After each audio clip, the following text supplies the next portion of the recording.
My girlfriend demanded, "We're becoming vegans together or I'm leaving." I said, "Let's start tomorrow." Then I opened a steakhouse with my savings, named it after her pet name for me, and made opening day her birthday. She found out when her friends excitedly dragged her there for the surprise. I, 29 male, was with Clarissa, 27, for 3 years. Everything was fine until she attended a wellness retreat with her influencer friend Astrid last summer. She came back transformed, and not in a good way. Day 1 after the retreat, she threw out $400 worth of groceries from our fridge. Meat, eggs, cheese, even my coffee creamer because it had milk in it. When I asked TF she was doing, she announced, "We're vegans now." Not, "I'm going vegan." We're vegans. I tried to be reasonable. "Clarissa, that's great you want to try this, but you can't just decide my diet for me." She hit me with, "If you loved me, you'd support my journey. Couples who don't align spiritually and ethically are doomed." Do you want us to be doomed, Bear? Bear was her pet name for me. I know. For 3 months, I tried compromising. I'd eat vegan at home, but have what I wanted when out. Not good enough. She'd smell meat on me like a bloodhound and cry about how I was poisoning my temple and participating in murder. Then came the ultimatum on November 15th. She sat me down with a PowerPoint presentation, I'm not kidding, titled, "Our Ethical Future Together." Slide 23 was the kicker.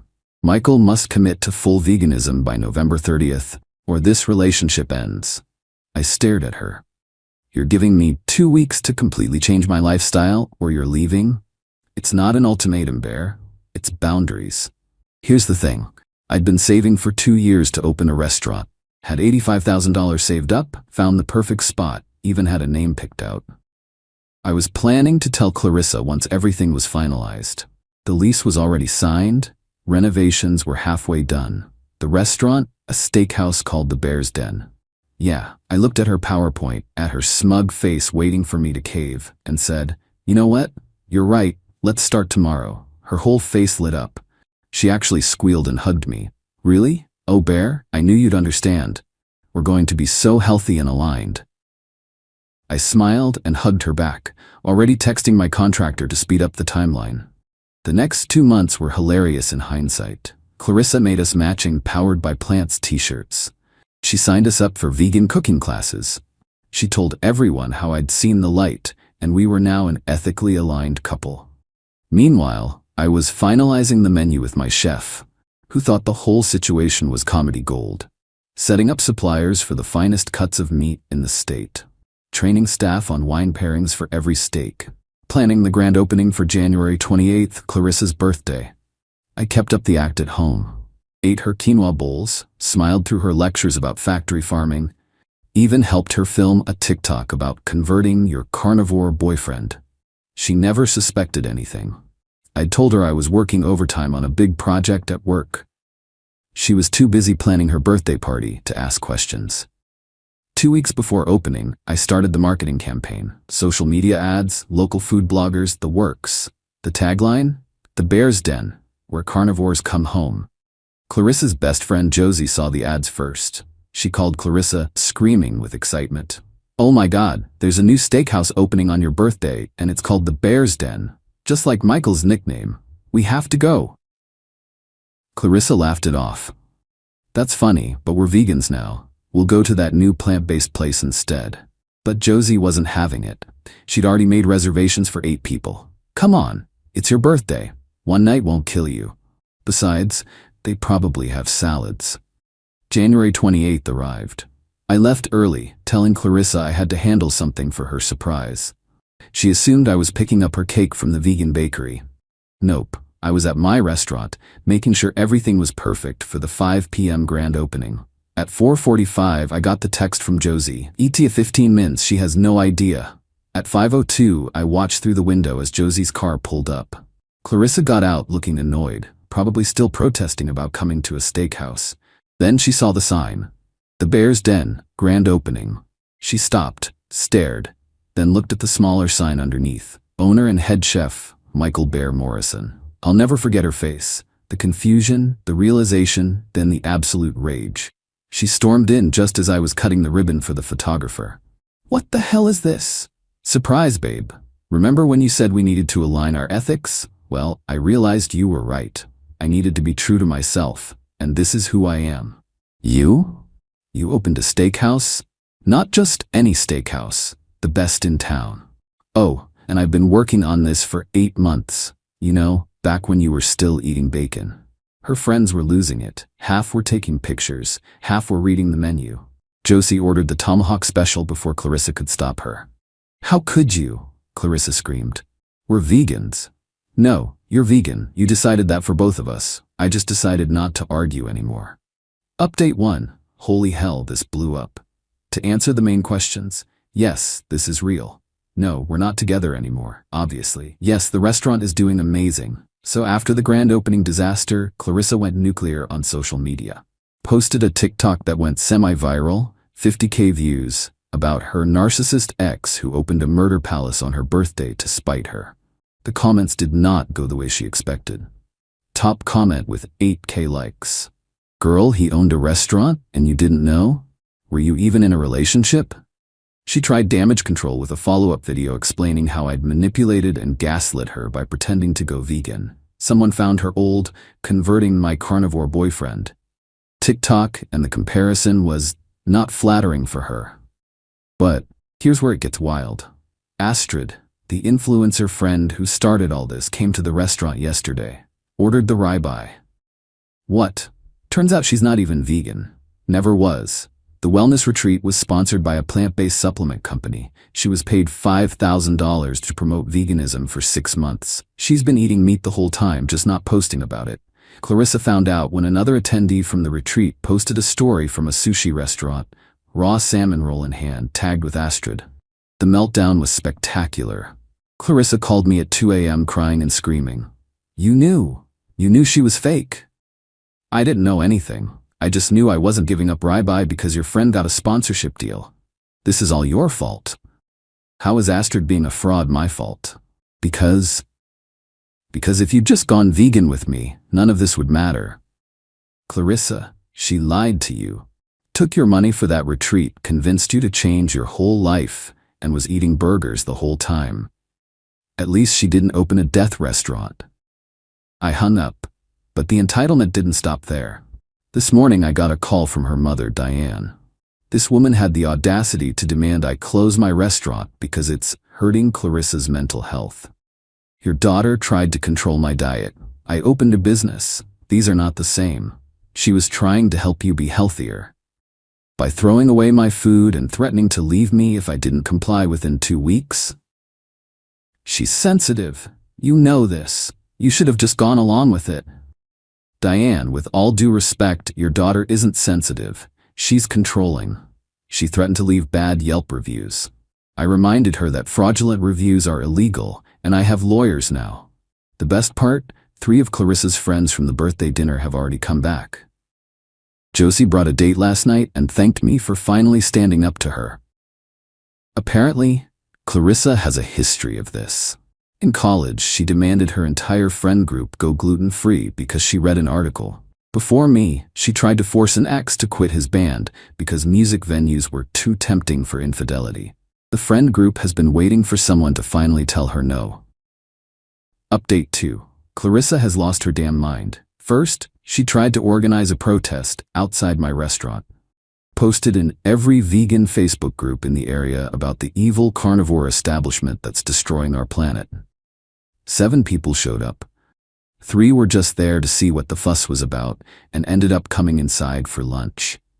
The other 4 stood outside with signs until it started raining. Clarissa wasn't even there. She was coordinating from home because standing outside was too traumatic. Then she tried to get me canceled. Made a Twitter thread about how I emotionally abused her by lying about being vegan. The thread included screenshots of texts where I said things like, "Dinner looks great, babe," about a salad, and "Sure, let's try that new place," about a vegan restaurant. Her evidence of abuse? I didn't fight her on veganism. That's it. I was abusive because I didn't argue with her. Twitter roasted her.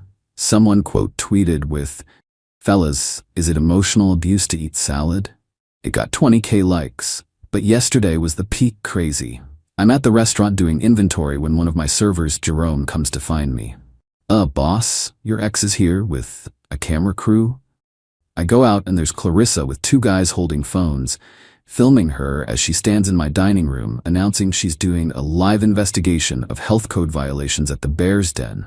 "Ma'am, you need to leave," I said calmly. "I'm a citizen journalist. The public has a right to know what goes on in this murder kitchen. Clarissa, you're trespassing. Leave now or I call the police." She turned to the camera. "Do you see this? He's trying to silence me." That's when I noticed one of her camera crew was wearing a Meat is Murder shirt, but also eating our complimentary bread with butter. "Dude, are you seriously eating here while filming a vegan protest?" He looked down at the bread like it betrayed him. It's really good bread." Clarissa screamed at him, started calling him a traitor to the cause and a weak-minded carnist. The guy just shrugged, grabbed another piece of bread, and left. The other camera guy followed, mumbling something about not signing up for this level of crazy. She tried to continue her investigation with her phone, but one of my regulars, an older gentleman named Frank, stood up and said loud enough for her camera, "Young lady, I'm trying to enjoy a nice steak dinner with my wife for our anniversary. Please take your tantrum elsewhere." The whole restaurant started clapping. Clarissa left in tears, but not before knocking over our specials board. I thought that was the end of it. Nope. This morning I wake up to 73 missed calls. Not from Clarissa, from my mother. Turns out Clarissa called my mom crying about how I publicly humiliated her and ruined her activism. She convinced my mother that I'm having a mental breakdown, and the restaurant is my cry for help. My mom asked if I was okay. I sent her our revenue from the first week. She replied, "Never mind, you're doing great, sweetie. That girl was always a bit much." Update 3. So Clarissa's vegan phase is officially over, but not how you'd think. Remember Astrid, the fake vegan influencer? Well, she posted an apology video admitting she was never vegan and was just doing it for sponsorships. The video went viral, 2.3 million views, and the plant-based supplement company dropped her immediately. But here's the twist. She blamed Clarissa for pressuring her to maintain the lie and creating a toxic environment where she couldn't be authentic. Clarissa went ballistic. Posted a 47-minute response video, yes, 47 minutes, where she cried, screamed, and at one point held up printed screenshots of Astrid's old posts like a detective presenting evidence. The internet was not kind. Someone made a meme of her ugly crying face with the caption, "When you find out your influencer bestie influenced you." It became a reaction gif. Unable to handle the mockery, Clarissa did what any rational person would do. She announced she was becoming a breatharian. For those lucky enough not to know, breatharians believe you can survive on air and sunlight alone. No food, no water, just vibes. She lasted 14 hours. Her roommate Kendra called me panicking because she found Clarissa passed out in their kitchen, hands still in a box of Lucky Charms. Not even vegan cereal. Lucky Charms. When she came to, apparently she said the cosmos had released her from dietary restrictions and that her spiritual journey had evolved beyond labels. Translation, she gave up, but the best part happened 3 days ago. I'm working the lunch rush when Jerome tells me there's someone asking for me at table 12. I go out and it's Clarissa's dad, Robert. This man orders the biggest steak we have, looks me dead in the eye, and says, "I've been waiting 3 years for her to break up with someone so I could eat meat in peace. Thank you." Turns out Clarissa had forced her entire family to go vegan when she visited. Her parents, her brother, even her 80-year-old grandmother. They'd all been sneaking meat when she wasn't around. Robert became a regular. Comes in every Thursday for the ribeye. He brought Clarissa's brother last week, who ordered 2 burgers and literally took photos with them. Then yesterday, the ultimate karmic justice was served. Clarissa got food poisoning. From the vegan restaurant she'd been promoting as safer and cleaner than any murder kitchen. The health department found multiple violations. They'd been thawing frozen, plant-based meat at room temperature and storing sprouts, fucking sprouts, at unsafe temperatures. Clarissa posted from the hospital asking for healing energy and positive vibes. Someone commented, "Should have gone to the Bear's Den. Never had a sick day from there." She blocked them, but not before 200 people liked the comment. Final update. The Bear's Den just got reviewed by the biggest food critic in the state. 4.5 stars. He called our rabbi transcendent and our business model refreshingly honest. But that's not why I'm updating. Clarissa came to the restaurant last night, alone. No cameras, no protesters, no drama. She sat at the bar and ordered water. "I'm not here to cause trouble," she said when I approached. I wanted to apologize. I was suspicious but let her talk. "I don't expect forgiveness. I was controlling and awful. I just wanted you to know that I'm in therapy now. Real therapy, not crystals or meditation or whatever." "That's good for you." "Your restaurant is beautiful, by the way. I can see how much work you put into it." She left a $100 tip for water and walked out. I thought that was surprisingly mature. Then I checked Instagram this morning. She posted a picture from last night with a novel-length caption about her journey to forgiveness and how she's growing past toxic veganism and embracing all lifestyles. The kicker? She tagged the restaurant and added the Bear's Den, support local businesses, growth mindset. My DMs are flooded with her followers asking if we serve vegan options. We do, actually. Amazing salads and a killer mushroom pasta. Our reservations for next week doubled.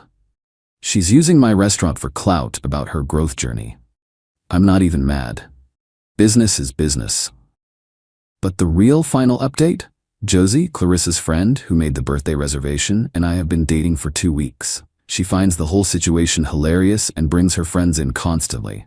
She also makes better steaks than me, which is both insulting and attractive. Last week, she suggested we add a vegan night once a month. Not because she's vegan, she definitely isn't, but because it would be hilarious to see Clarissa's reaction. We're calling it Clarissa Tuesdays internally. The staff thinks it's comedy gold. Oh, and Astrid? She's pivoting to intuitive eating and asked if we wanted to sponsor her. I sent back a picture of a cow with the caption, "No thanks." She replied with fair. The restaurant is booked solid for the next 3 months. We're hiring more staff. I'm thinking about opening a second location. Clarissa's mom, Diane, left a Yelp review, 5 stars. My daughter is an idiot, but the food is excellent.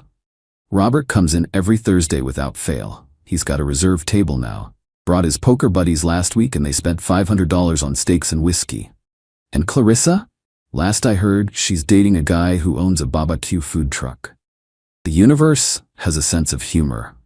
To everyone asking about the menu, yes, we have vegan options. No, I don't hate vegans. I hate people who control others through ultimatums and emotional manipulation. To the people saying I went too far, she gave me 2 weeks to change my entire lifestyle or lose my relationship. I gave her a reality check. We are not the same. To those asking if this was all planned, the restaurant was always happening. The timing was just beautiful coincidence. The name was petty, I'll admit that. And to Clarissa, since I know you're reading this, hi, Kendra told me you lurk. Your apology was accepted the moment you left it. The $100 tip was unnecessary but appreciated. Stop stalking my Instagram stories from your fake account PlantBB88. Yes, I know it's you. The Bear's Den is open Tuesday, Sunday, 5 to 10 p.m. Reservations recommended. We serve both violence-free vegetables and violence-full ribeyes. Come hungry, leave happy. Edit. Stop DMing me asking if Josie is single. She's not. Also, stop asking for Clarissa's social media. Let her heal in peace while eating barbecue apparently. Edit 2. We are not adding a Clarissa special to the menu. That's just mean. The hypocrite's delight, however. Edit 3. Astrid is now advertising for a leather goods company. I can't make this stuff up.